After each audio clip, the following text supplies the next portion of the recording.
This is the Work at Home Heroes podcast. Your host, Caitlin Pyle, digs deep with people from all over the world who make money from home. Get ready to wake up to a world of possibility for freedom, flexibility, and a life you'll love.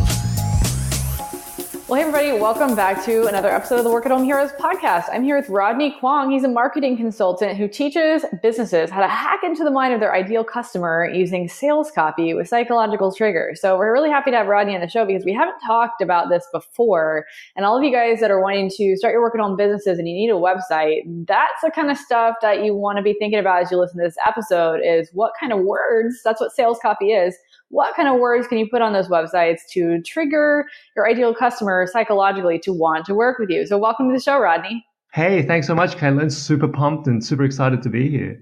Now, you're joining us from Brisbane, Australia. I know our listeners can hear that beautiful accent. You've been working at home for about 4 years. So this is actually kind of a veteran episode. Every now and then we have somebody on who's been working at home for a little bit longer than kind of our standard guests. And those of you guys who are tuning in for the first time, maybe you've been listening for a while and you haven't noticed this pattern, we have guests on the show that generally have been working from home between 6 months to 2 years. And occasionally we bring on a veteran like Rodney. We look for an income level between $500 and $4,000 a month. Rodney's also a little bit over that as well. He's making around $5,000 a month. And we're not picky. We want to hear inspiring stories from everybody. So Rodney's on the show to talk to us about something that's extremely relevant to everybody who wants to work at home. And that is the sales copy stuff. But I want to turn over to you, Rodney, a little bit. I want to know about how you got into working at home because I know everybody's curious about that. Originally I just started out, I was working in a normal office, doing like a 9 to 5 and, it was pretty boring. So I actually just quit one day. I said, I've got to get out of here. And I went backpacking around the world. And, what happens is when you go and you think it's going to be a lot of fun and then next thing you know, you run out of money. So I had to start working and that's how I got started working online. Wow. So you really did have a moment where you were like, that's it. I'm going to make this happen. And you just quit your job. Like there's got to be more life than this type of thing. Am I understanding that correctly? That's what you did? Yeah, totally. Like I would go up to the office and I would actually pause for about 10 minutes before walking in the front door. One day, I just couldn't walk in there anymore. I had to turn around and just go back home. Wow. So you hated your job that much. What was it like that you hated it that much? Paint the picture for us. I'd worked in a lot of big companies as well, Fortune 500 companies. And the thing about them, it's very much like a corporate machine, just like what you expect and imagine in the movies. Everyone wears their suits and they sit in their cubicles and you have terrible meetings that go nowhere. And it just felt like, we're going through the motions. It's just a waste of our lives. Like you said, it's got to be something more to life than just this. Yeah. And so you saved up a bunch of money, went backpacking around the world. Let's define that a little bit more. Where did you go when you were backpacking around the world? I went to a lot of places. So I'm originally from Australia. And so I headed off to Southeast Asia. I did like Singapore and Cambodia and Thailand and then Japan and Korea and then over to Europe and then to the US and Canada and kind of around the place. Yeah, a whole bunch of places, actually. So pretty literally, you went backpacking around the world. I love it. And you said that you had a blast and but that reality showed up and kind of bit you on the bum, so to speak. And you ran out of money, but you knew going into that was going to happen, but you still went. And I'm thinking about our listeners at home that people are like, I want to do this, but I would run out of money, so I'm just not going to do it. How did you overcome this idea that you kind of knew going in that you were going to run out of money, like reality was going to hit, but you still did it anyway? What was your mindset behind that decision? Absolutely. Yeah, I knew I was going to run out of money eventually. The party had to end. And I kind of prolonged it. I'd do stuff like odd jobs on the way, like I'd be walking people's dogs and babysitting and whatever you could do to make ends meet. But like you said, eventually the money ran out. I actually came back home, back to Australia, and I went back into another corporate job. What? Yeah, the second time was the killer. I knew I was shooting myself in the foot before I went in there, and I got in there and it was just, I thought I'd give it a second chance and it was just brutal the second time, probably even worse. And that's when I actually quit completely. Well, that is so interesting. And I think because there's so many people that want to go and travel the world, but they're afraid because they know they're going to run out of money. And so what happens then? Well, guess what? What happens then is you go back to work, you go home and you figure it out. And that's exactly what you did. You went home and you're like, all right, well, I'll do another 9 to 5 job. And then you're reminded about why you didn't want to do that and why you wanted to travel the world in the first place. And then you just quit again. And so we have doorways, we have pathways, we have options, and they're not always the best options. But the worst case scenario is if you go and you do the thing that you want to do and it doesn't work out, like, or reality hits you in the face, or you run out of money, or whatever the situation, the worst case scenario in your mind that you're afraid of happening. If that happens, what would you do about it? You basically just figured out, hey, I ran out of money and now I got to go make some money. And I do really like that you did odd jobs while you're there and you were kind of stretching it out as long as you could. But then ultimately you're like, I just got to go home, and you just dealt with that, right? Like, we become better people in dealing with our lives. And that's exactly what you did. You didn't let the fact that you might run out of money stop you from going in the first place. Can you imagine what would happen if you just had never gone on that trip? Oh yeah, I could totally imagine, because, I talked to obviously like a lot of friends before I left. Some people were saying like, what are you doing? Like, you're just going off and you don't have enough money. What are you going to do? Like, aren't you worried? I just went anyway because I just knew, even without knowing how to say it in words, or I just knew it was a feeling that I had to go. After I went, I came back and I talked to my friends, and, a lot of them were just like, good on you for going. That's something that I'd wish I'd done, instead of like spending the last 4 or 5 years in a career that I'm not really interested in, and kind of, like I said, just going through the motions and just doing like a 9 to 5 that they really kind of just hated. So yeah, they was like, good on you. Like, that's great. Excellent stuff. And, they were kind of a bit jealous as well. It was the right decision for me. I mean, that's interesting though, with the friends, maybe coworkers, ex-coworkers that you talked to that were like, wow, I wish I would have done that. Well, I would want to ask them, what's stopping you? Just because you spent the last 4 or 5 years doing something that you don't like doesn't mean you can't spend the next 4 or 5 years changing that and doing things that you really like. And it's never too late. There's so many people that come to me, and probably people listening to this podcast that they're 45, 55, 65, 75, and they're like, I just think it's too late for me to do that. I should just like coast on through until life's over. What? Are you kidding me? Especially people who are in their 40s or in 30s like me, who think that the best part of their life is over. I remember thinking when I was 27, the best part of my life had already happened, and I was kind of just coast and survive and enjoy it while I can. And that's just insane. Like, we underestimate what we can do in a span of 10 years, but we overestimate what's possible in a month. And so many of us will try to start working at home or whatever our goals are, losing weight or whatever. And if we don't get anywhere or where we think we should be within a month, we quit, right? But can you imagine if you just expanded that 1 month to 6 months? And then when you get to 6 months, you say, okay, I've made it this far.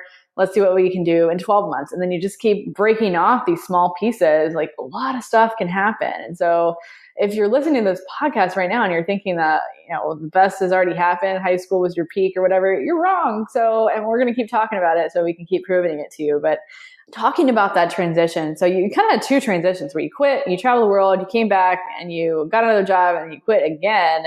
And this time you're like, no way. Like, I thought maybe I can make it work with a different company. What was going through your mind in terms of mental and emotional challenges when, for the second time, you were like, let's do this? The main problem was, it was just going to work to pay the rent. What's the phrase? You're just working to live. That's all I was doing. Like, I was going there and I'd do stuff that I didn't want to do with people that I didn't want to work with, on things that didn't matter, that weren't interesting. After doing that, you're just doing that over and over again, week after week. And you just get to the point where you think like, God, there's got to be something, anything at all that's way better than this. And I didn't know exactly what it was at that time, but I knew I had to stop what I was doing and go out there and just look for it. That's really powerful. And I'm thinking about obstacles. You're telling me mental obstacles that you were facing as you were leaving your job. But then something came to me when you said that I don't think I've ever thought about before. And people listening to the show might not have thought about it either. Maybe I just haven't thought about it in this way. It's kind of like the choose your hard thing. Like, it's going to be hard to stay overweight and uncomfortable, and it's going to be hard to lose the weight. Choose your hard. And the reality is, like, even though you might be afraid of the different kind of obstacles that will come into your path mentally, emotionally, whatever, when you're starting this new part of your life, this new chapter of your life, you're going to have mental and emotional obstacles that you're already dealing with. You already have so much stuff up against you mentally and emotionally, like you're exhausted because you're not doing anything with purpose. You're not enjoying your life.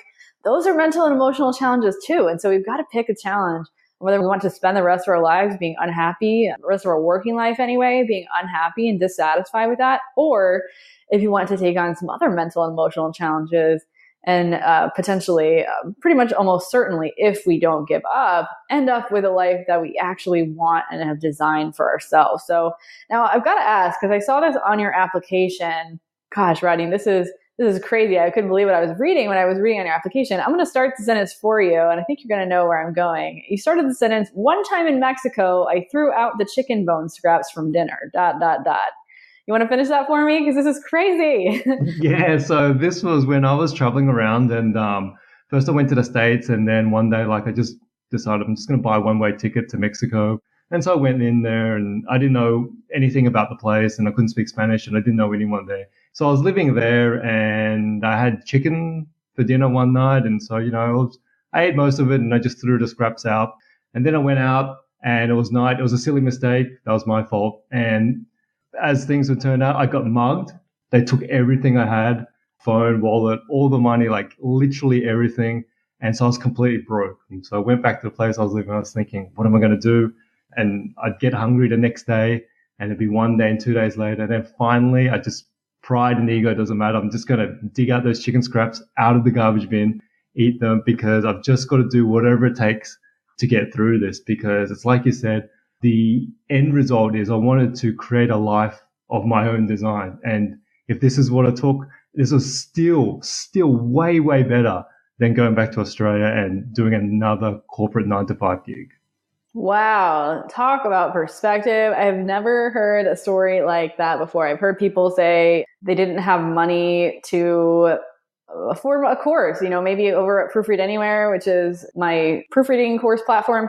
They really wanted to buy a course. They don't even have the $500 to take the general proofreading course. They don't have that money. And that is like the worst case scenario. And I'm like, after hearing this story, I'm like, you are in the richest 10% of the world. I mean, that's the reality, is that we think of ourselves as being in the worst case scenario sometimes in terms of money. Like, how the heck can I start earning money from home if I don't have any money to invest in the training? And the reality is, you don't need any training. People listening to this podcast can probably get enough inspiration, enough ideas that they can get started with a business, making money without investing any money in anything at all. But then I hear stories like this. It just like blows my mind that you went through that. And most people listening to this podcast will never have to go through that. And so I want you guys listening to this thinking that, oh my gosh, like there's no way I could ever start working at home because I got to feed my family. Like, you're going to be able to feed your family. Like, I'm 99.9% sure that you're never going to be in the situation that Rodney was in Mexico, digging chicken bones out of the trash can that were in there for 2 days with God knows what crawling all over it. You're probably never going to be in that situation. And so what are you afraid of? And it kind of reminds me of, I've struggled a lot with scarcity mindset. I know a lot of people are struggling with scarcity mindset. And so it reminds me of something I used to tell myself when I was worried about money. This was back when I had gotten fired from my job in 2011. And I thought, I'm worried that we won't have enough money, or we won't have enough to pay the bills, or we're going to owe too much in taxes and we won't be able to pay it and all this stuff. But then I would tell myself, Caitlin, you have family, you have access to the internet, you have a brain, you have a husband, you have a way to make income. So does your husband. And you have family that would never let you live under a bridge. But I like what you said about, hey, this is still better than going back to this soul-sucking job. And so we've really got to choose our heart. Like, of course, I wouldn't wish that on anybody, having to dig chicken bones out of the trash. But I can see where you're coming from there, Rodney, in that you physically could not walk through the building of your job, but you found the strength to find food for yourself, right? Like, that was easier for you than walking through the door of that job that you quit that day you couldn't walk in the door, right? Yeah, I know it sounds crazy, and I'm sure people that listen to that think like, what the heck is this guy been talking about?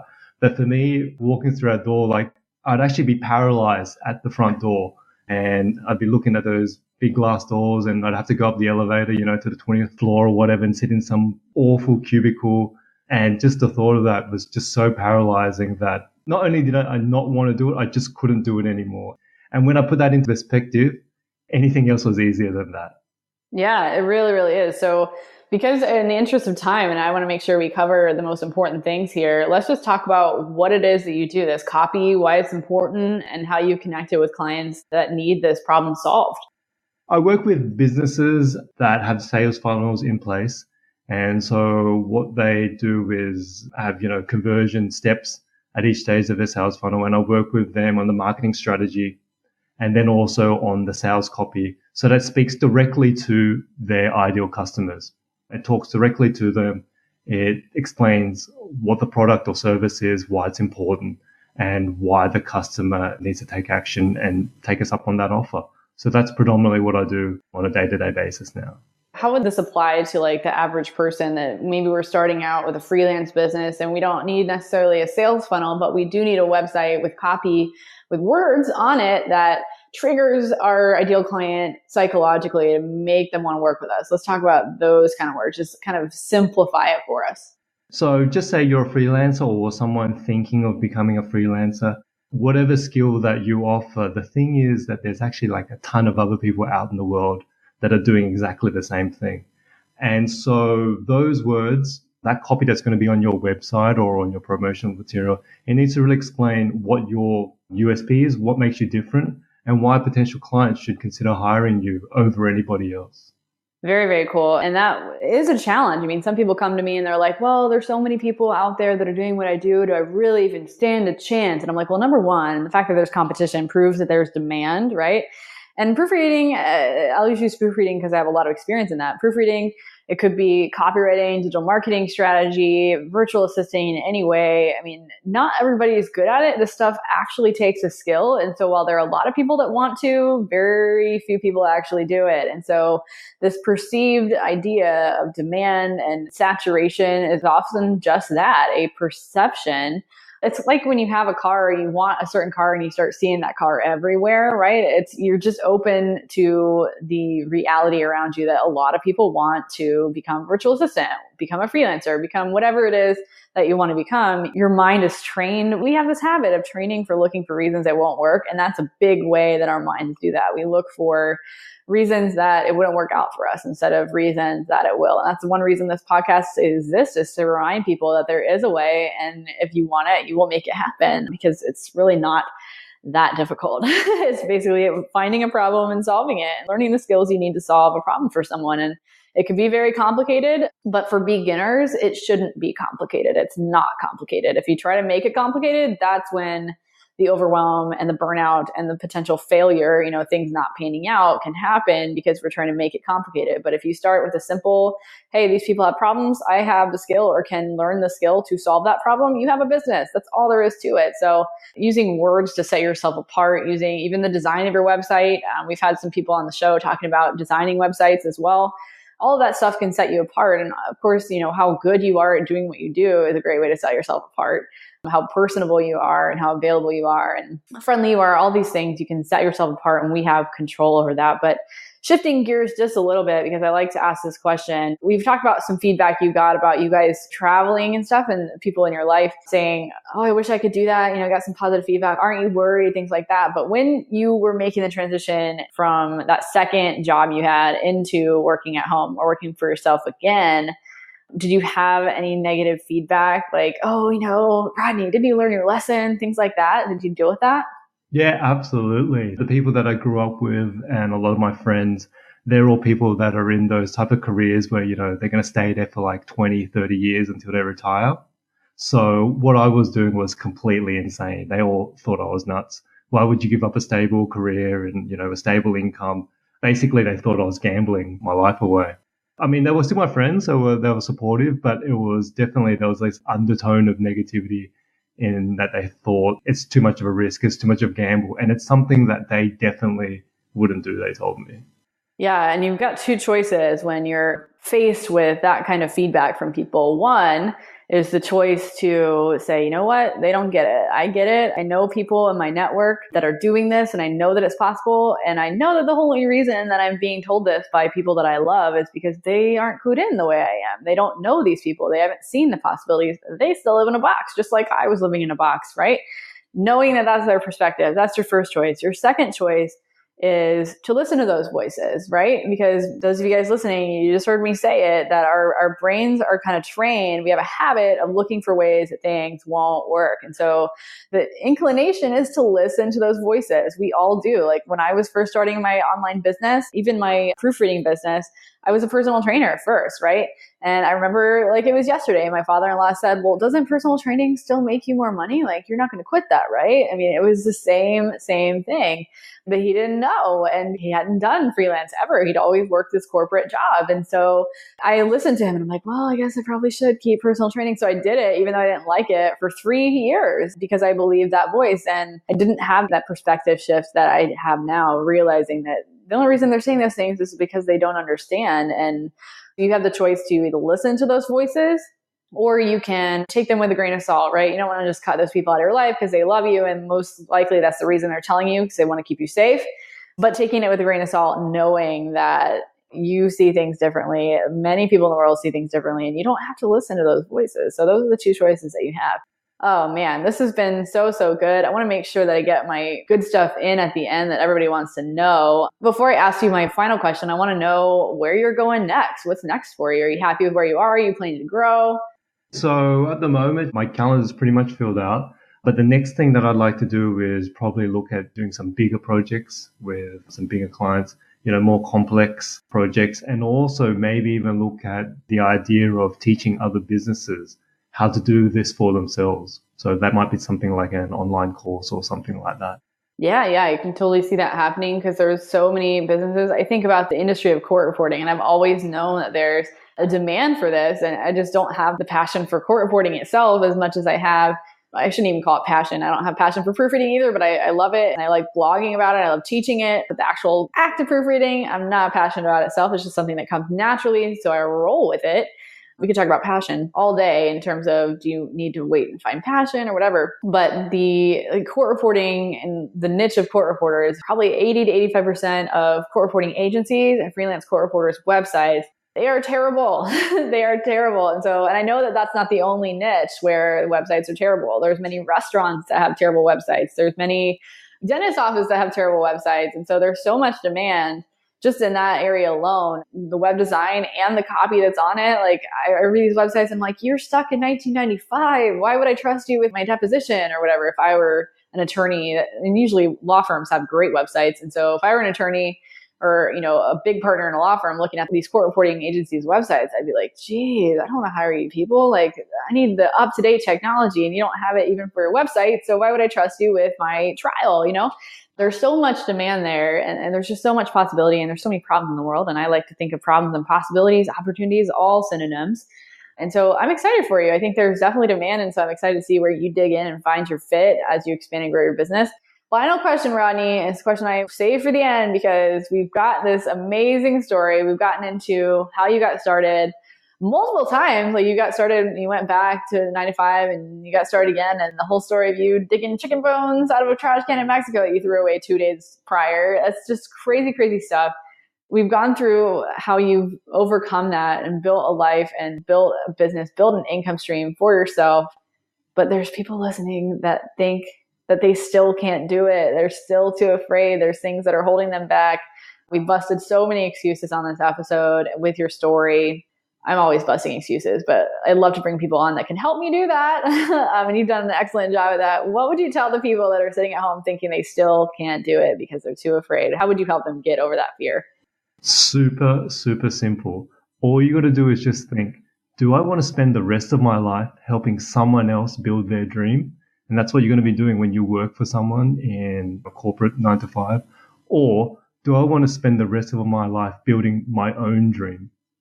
And when you think about it this way, you'll already know the answer. Because you only live once. And I mean, this is not a dress rehearsal. Somebody's on the stage right now, life, right? Life is on the stage right now calling you to join it. If you're sitting in the audience waiting for the show to start, it started already. And so the time is going to pass anyway. And you really do. I mean, I think that's very excellent. And yeah, very simple advice. Ask yourself, how do I want to spend my time? Do I want to spend my time working as a cog in a wheel? Or do I want to do something that I love? And that doesn't mean that freelancers, we work for other people, right? But we're not a cog in a wheel. We're actually an instrument to solve big problems. And the bigger problems we solve, the more money we can make. So I think that's excellent. Very simple advice. Hoping that people listening to this will be able to use that. I know that they will. You just got to make that choice, guys. Choose to use the advice. Choose to think differently. Choose to take different action. You'll get different results. Rodney, you've also got some free stuff for the people listening. Can you tell us about that? Yes, I've got a couple of special bonuses just for the listeners of the podcast. So the first thing is when you go to my website, there'll be a special landing page set up. And the first thing is a free ebook which it talks about how a first-time author sold 1.3 million copies and became a New York Times bestseller. The best thing is it tells you the step-by-step so how you can do it to replicate the same success in any market. And then I've got a second bonus as well, which is a free copy review. Now, this is limited to the first 25 work-at-home heroes. And what you do is simply just give me the URL or a link to your website or your landing page or your emails or whatever you want reviewed. And I'll do a 100% customized review of the copy there and give you takeaways that you can immediately implement to improve the conversions on your copy. I love it. That's really cool. So we're going to have links to that in the show notes on the website, and also over in Work at Home Heroes Facebook group. You'll have a link to the show notes. So if you're having trouble figuring out where those show notes are, if you're listening to this on your device or whatever, just go to Work at Home Heroes. It's a group on Facebook. If you're not a member, you can join. The password is #heroes, and you'll find Rodney right within that group. Link to the show notes where you can get all the transcript to this podcast. If you want to read it again, highlight some stuff, print it out, hang it up on your wall, whatever you want to do. It's all inside Work at Home Heroes. Thanks so much for being on the show, Rodney. It's been awesome. Yeah, it's been a lot of fun. Thanks so much for having me. Thanks for listening to the Work at Home Heroes podcast with Caitlin Pyle. Be sure to listen to previous episodes at caitlinpyle.co/podcast. While you're there, read the show notes and check out all the great links and resources mentioned in this episode and more. You can also subscribe to the Work at Home Heroes podcast so you'll automatically be notified when our next episode is available. Remember, as Caitlin says, mo skills means mo money.